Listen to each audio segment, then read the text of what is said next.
స్తుతి నొందదగిన దేవుడు, నిత్య స్తోత్రార్హుడు, స్తుతుల మీద ఆసీనుడైన గొప్ప దేవునికి, మన ప్రభువు మన రక్షకుడైన యేసుక్రీస్తు నామమున అందరికీ వందనాలు.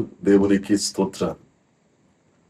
దేవుని దయ చొప్పున, దేవుని ప్రేమను బట్టి, ఆయన కృపలో కొనసాగుతున్న మీరందరినీ దేవుడు బహుగా ఆశీర్వదించునుగాక. జీవాధిపతి అయిన దేవుడు ఈ నూతన దినములో మనకు అనుగ్రహించిన దేవుని యొక్క వాగ్దానము, కృపావార్త, దైవ వాక్యము.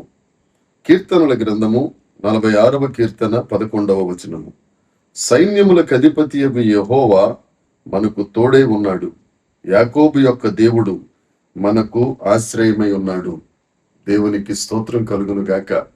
దేవునికి మహిమ కలుగునుగాక. మన దేవుడు మనకు తోడుగా ఉండే దేవుడు. మన దేవుడు మనకు ఆశ్రయమైన దేవుడు. దేవునికి స్తోత్రము. ఇజ్రాయేలు సైన్యమునకు ముందు నడిచిన వాడు, సైన్యములకు అధిపతి అయిన గొప్ప దేవుడు. ఆ గొప్ప దేవుడే మనకు కూడా ముందు నడుస్తూ, మనకు తోడుగా ఉండి ఆశ్రయమై మనకు భద్రతను అనుగ్రహిస్తున్న గొప్ప తండ్రి ఆయన. ఆయనకే సమస్త మహిమ చెల్లునుగాక. ఆ దేవుడు ఎప్పుడు మనలను ఒంటరిగా విడిచిపెట్టడు.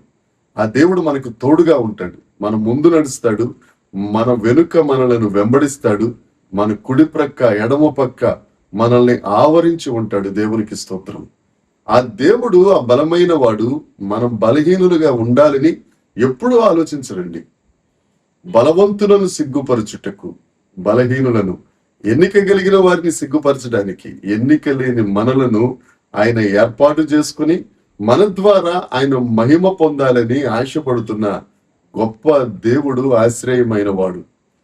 సంసోను పచ్చి దవడ ఎముక, ఒక బలహీనమైన దానిని ఆయుధంగా చేసుకుని ఫిలిస్తీన్లను సంహరించేశాడు. దావీదు గారు ఒక చిన్న రాయి ఒడిసెల పట్టుకుని 12 అడుగులు ఉన్న గొల్యాతును చంపేశాడు. గిద్యోను పగిలిన కొండను పట్టుకున్నాడు.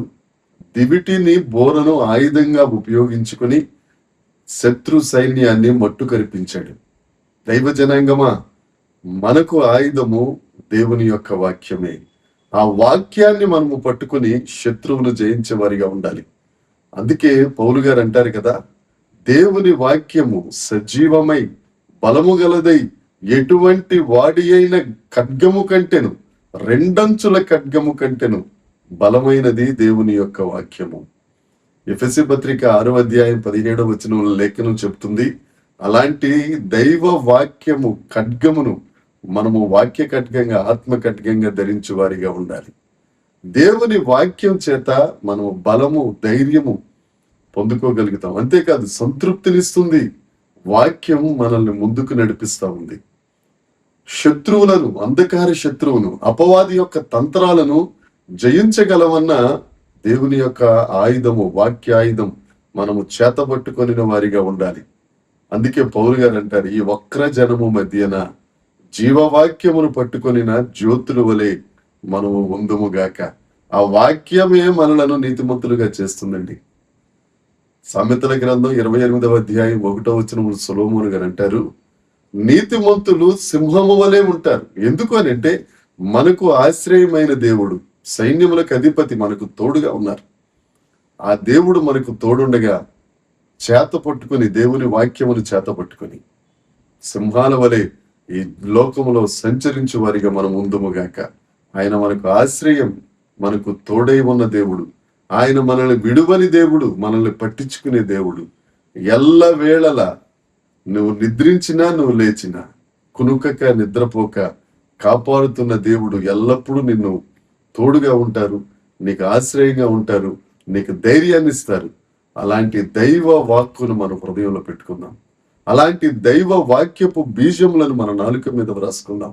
కూర్చున్నా, లేచినా, పరుండినా, ఎవరితో అన్న మాట్లాడినా దైవ వాక్య ప్రకారమే మాట్లాడదాం. దేవుని ఆజ్ఞలను నెరవేరుద్దాం. ఆ వాక్య దార వలన దేవుని నామం ఉన్నతం చేయబడాలి, సాతాను రాజ్యం కోలాలి. అట్టి కృప దేవుడు మనందరికీ ఈ దినాన్ని ఇవ్వడానికి ఇష్టపడుతున్నారు. పొందుకోవడానికి నువ్వు సిద్ధంగా ఉన్నావా?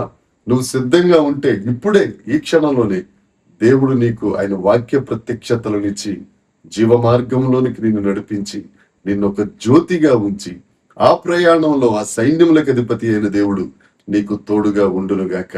దేవుడు ఈ మాటలు మనందరి వినికిడిలో దీవించి ఆశీర్వదించి ఫలభరితము చేయునుగాక.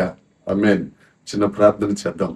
పరలోకమందున్న మా తండ్రి, పరిశుద్ధుడా, సైన్యములకు అధిపతి అయిన దేవుడా, యాకోబు దేవుడా, మీరు మాకు ఆశ్రయంగా ఉన్నారు, మీరు మాకు తోడుగా ఉన్నారు తండ్రి. పాత నిబంధనలు రకరకాల పనికిరాని వస్తువులు వారికి ఆయుధాలుగా ఉండొచ్చు, కానీ దేవ ఈ నూతన దినము ప్రభు నూతన నిబంధనలు వాక్యమనే ఖడ్గాన్ని మీరు మాకు అనుగ్రహించినందుకు, ఆ ఆయుధము ద్వారా శత్రు రాజ్యమును కూల్చుటకు, ఆ ఆయుధము ద్వారా నాయన నీతిమంతులమై ఈ లోకములో సింహముల వలె జ్యోతుల వలె ఉండుటకు నీ కృప మాకు అనుగ్రహిస్తున్నందుకు నీకు స్తోత్రాలు చెల్లిస్తున్నాను. మా వలన నీ నామం ఉన్నతం చేయబడినట్లు కృప దయచేసి మహిమ పొందమని యేసుక్రీస్తు నామమున ప్రార్థించి అడిగి వేడుకొనుచున్నాము తండ్రి. ఆమేన్. దేవుని కృప మనందరికీ తోడుగా ఉండునుగాక. ఆమేన్, ఆమేన్, ఆమేన్.